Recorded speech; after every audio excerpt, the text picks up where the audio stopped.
My name is Sergio Mesa from EZNG Language Institute. ¿Sabes qué son los Fanboys? Déjame pensar.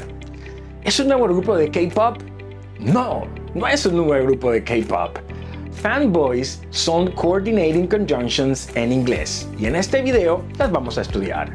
Fanboys son coordinating conjunctions y los vamos a utilizar en inglés para unir dos ideas, dos elementos o dos oraciones. El resultado de utilizar coordinating conjunctions es lo que se conoce como a compound sentence en inglés.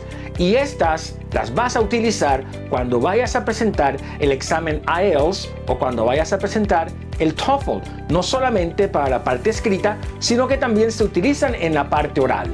Ahora veamos cómo funcionan los fanboys en algunos ejemplos.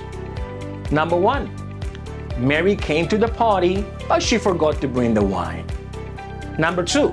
I practice soccer every day, and I go to the gym occasionally. Number 3. I create these videos so you can improve your English. And number 4. Mary doesn't eat peanuts for she's allergic to nuts. Y para más contenidos como este, no olvides seguirnos en redes sociales. Somos EZNG Language Institute.